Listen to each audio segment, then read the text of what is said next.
Good morning. Saturday the 11th of January 2020, 10:33 in the morning, and I've been editing, well, pretty much editing all of the videos. This is the new fixed PC, which is really nice and really powerful, and yeah, it's making very short work of encoding video, which is amazing. So yeah, we've had all of this footage pile up from I think from the 20th or something of December all the way up till the 10th of January. So I'm just working through all the footage now, and so yeah, so there'll be a lot of new videos coming up on the channel.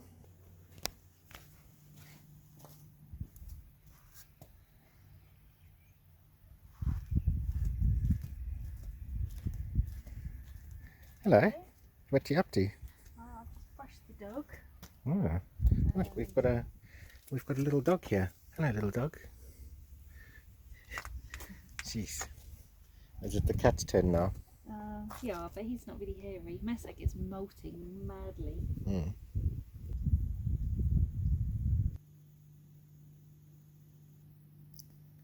So the cats are looking pretty relaxed.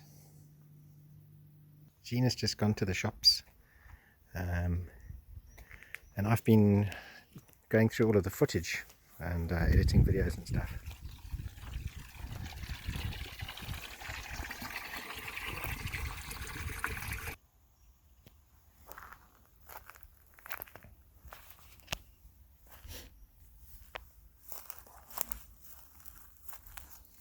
It's quite slippery getting down here.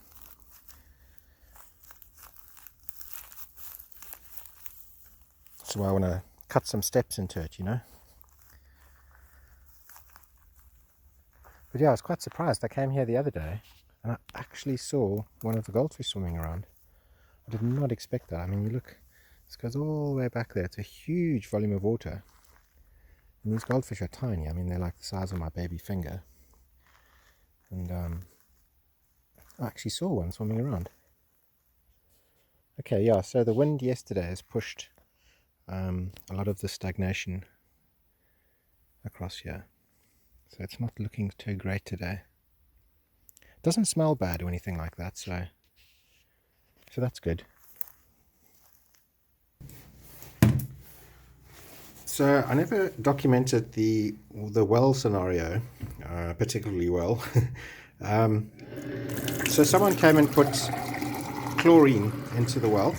You obviously saw in our other videos that the well was in really bad nick. So now you can see this water is it's a bit yellow now. Now the thing about it is chlorine, the way that it reacts with water, if there's iron in the water, the iron will oxidize, which is basically rusting. So I believe that the water is going to slight yellow color because of the oxidized rust. But the actual smell of the water is fine, and it's relatively clear and clean. I mean, we aren't drinking it. We're only using it for washing dishes and for bathing and stuff. So I think that's okay. I don't trust it to drink until we've actually been able to clean the well properly in summertime, you know, when it's much lower. But for now, it's looking pretty good. So yeah, so I'm going to just take a walk down to the well, and I've got a torch, and we're going to go and have a look in there and see what it looks like. Chicken run. Masak, herd the chickens. Herd them inside their little house. So yeah, you probably saw in the previous video what that well looked like. It had a really thick stagnant layer on the top. It was smelling. There were like bubbles on the top. I'm guessing those bubbles were like gas from inside the well. And since we've had the chlorine in there, that was about, when did we do the chlorine? On Saturday last week. It's been about a week, eh, Gina? Yeah, so it's been exactly a week. We did actually see the well a couple of days ago, and the layer of stagnation is off the top. And yeah, it's looking much better.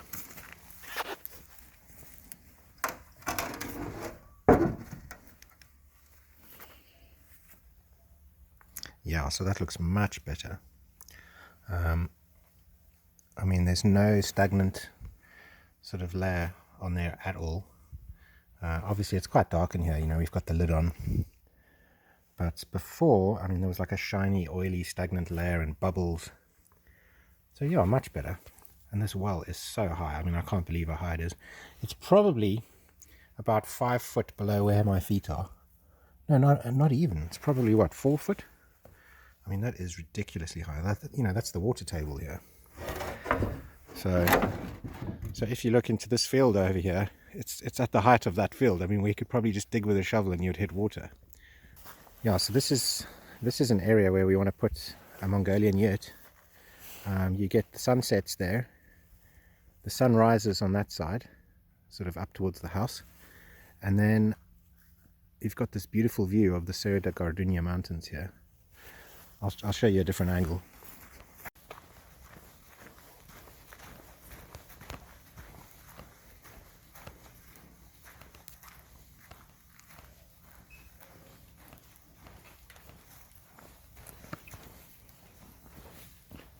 It's just been fenced off here for the sheep.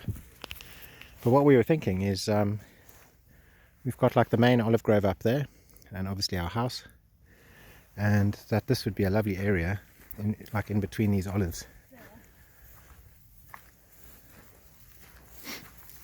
to put a yurt, obviously on a wooden platform, and this whole fence line here can be planted up with like rose bushes and vines and creepers and things like that, so it creates a nice little barrier. And then okay, Gina's saying just there, and then we've got this amazing the amazing view of the mountain. We're sort of at the wrong time because the sun's gone down, but when the sun comes up in the morning in that direction there, it casts the most amazing light all over these rocks.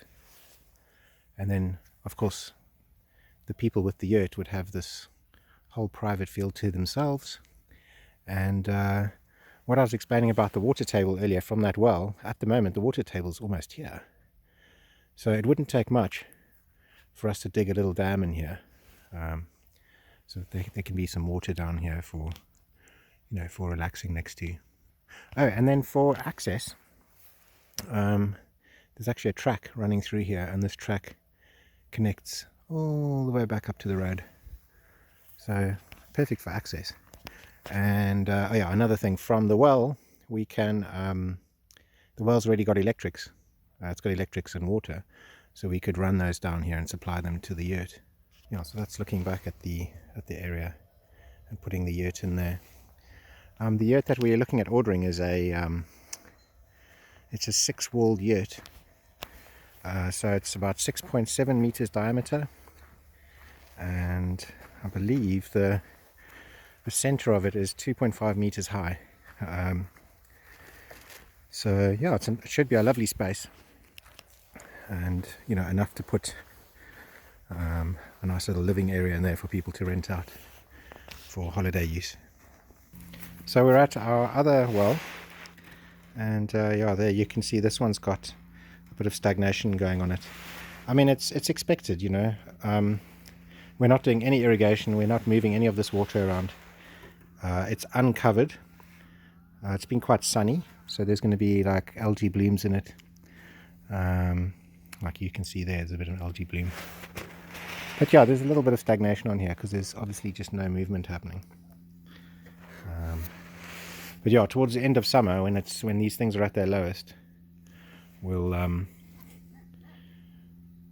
pump these out, climb down there, scoop the bottom, chop out all of these trees and roots and everything, and maybe grout some of the walls a bit better, and yeah, just generally tidy it up. I'm really looking forward to seeing what this vineyard's going to look like when everything starts growing. You can see Gina's given these like a really harsh trim or prune, and but vines are very forgiving, so I'm sure it'll come back nicely. But yeah, so we've got all these different rows of vineyard, and then we have vines going all the way along the fence line, and then we also have vines on the main house itself going all along the patio. So yeah, we should have quite a lot of grapes. And of course I'm going to try my hand at some winemaking which should be fun and tasty. About a week ago, I pumped all the water out of this pond, and I put in the water from the large well, which is this large well, well, the one that we've just been at, just down there. And you can see that the quality of the water is actually quite good. This torch is making it look quite sort of green or yellow, but actually with the naked eye it looks pretty good, you know. It's clear, you can see quite far down into it. I mean, we put fish in here a couple of days ago, and well, all of the fish are still in there, so you know, that's a good sign. But yeah, once these wells have been cleaned, I'm sure the quality of this water is going to be a lot better, and this is going to be a lovely little thing to have a dip in. Obviously we're going to clean up the sides. There's like a fiberglass paint that you can buy. That's almost like a gel coat on a boat, and you can paint the inside of this. It comes in different colors, and it's nice and smooth, so you can wipe the algae off it nicely, and it'll turn this more into like a tub, so that should be pretty cool. I mean, it's a nice size, this thing, you know, and I think once the grapevines are growing over it, it's going to be stunning. And you know, just sit over here, got beautiful views going up into the village of Solera, the mountains. Can look out over the vineyard, obviously when all the trees are in bloom. Should be a very nice spot to cool off in. So the chickens always put themselves to bed, which is quite sweet.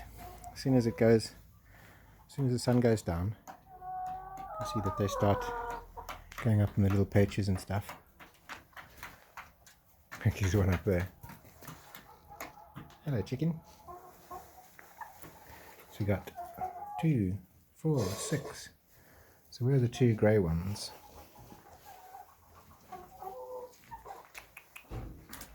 Oh, there they are. Cool. So yeah, so we've got 8 chickens in here. Right, ladies, you ready for bed?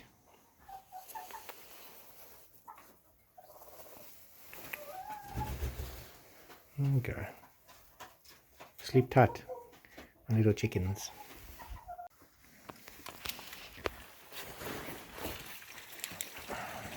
So tonight there's a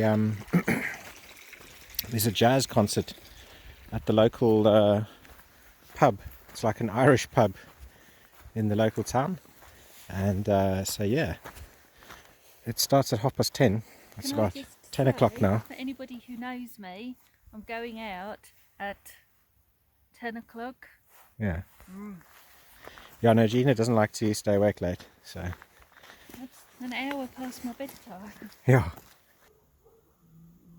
We're just walking to the pub for that jazz concert, and there's a whole bunch of sheep asleep in the field.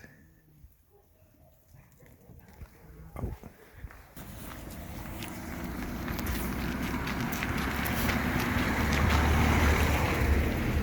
So this is it's like an Irish pub, and they're going to have this jazz in here. So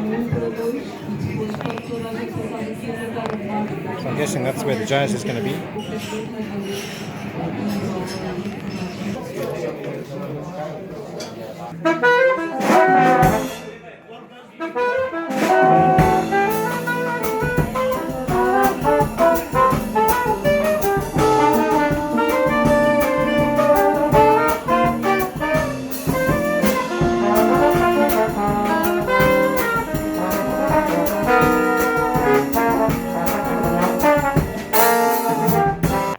Cool. Well, we're on our home now. We're on our home now. We're on our way home now. Yes, as you can tell, I've had a couple of beers. Why put the torch on now? Because I'm filming. Oh. Alright, YouTube. We just about arrived back on our farm. We're just walking down our little dirt track. And I think that's it for this evening. What's the time? It's too late for Gina. It's bloody past midnight. So yeah, say good night everyone. Good night. Good night. Good night. Boa noite.